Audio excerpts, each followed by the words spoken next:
Is your home underwater? Do you owe more than it's worth? If you said yes, you're not alone. If you find yourself in this situation, there are options. Chae duPont is with the law firm of Morris duPont, and she has some advice for us. And we are happy to say that she is going to have advice for us every Tuesday here on Daytime, which we love because this is a huge topic.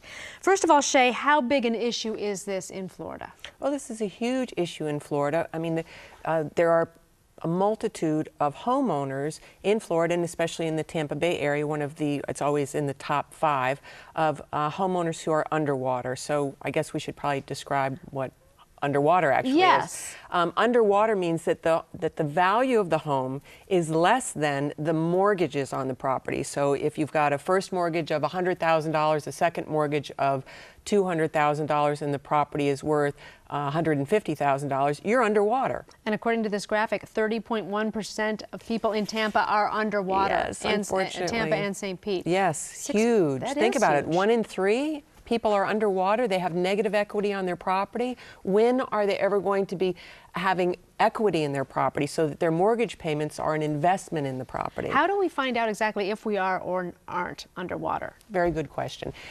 There's an easy way. Really just go to some websites. There's Trulia, Trulia, Trulia.com, Zillow.com. These are websites that give you an estimate of what the value of the property is. Another way is your property tax bill. It's not telling you the true market value of the property, but it's giving you an idea. Normally, we times that number by 120%, and it gives us a good estimate of what the value of the property is. And then you look at your mortgage statement, look at the principal balance. Well, what's the difference between the two? If it's pretty high, I think you should be contacting a real estate attorney and seeing what your options are.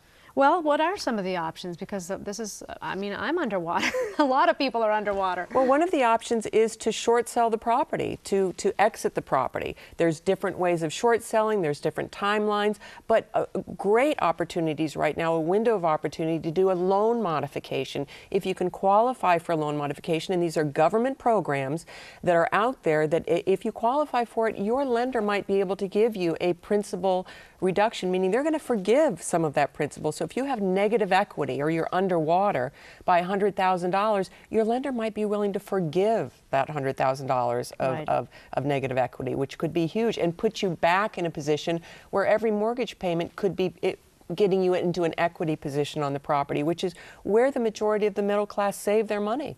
And you mentioned you have to qualify for this, but you can find out pretty quickly, right? Can you find out during a phone call or just through a meeting? We normally do free consultations so that we can sit down and crunch some numbers. It involves your income, your gross monthly income, so we do that calculation, what the current mortgage payment is, and your monthly housing expense, which is a little different and includes your homeowners association, taxes, insurance, and then it's are you more or less paying 31% of your gross monthly income. Really quickly, what if it's an investment property? You can qualify for all of these programs with investment properties too. Very good to know. Chae duPont, thank you very much. For a free consultation to discuss the issues you're facing with your property, call 800-974-2712, or you can learn more about this issue by visiting the website homemortgagelaw.com. And Chae, I know you're on the radio as well. Tell us a little bit about where we can hear you. Well, you can hear me in Tampa. You can hear me on WFLA, which is 970 AM here, and it is live every Saturday from 2 to 4 in the Miami and Fort Lauderdale, Palm Beach, Monroe County area. That is WIOD 610 News Talk AM, and also live 2 to 4 on Saturdays. All right. Visit homemortgagelaw.com for more info.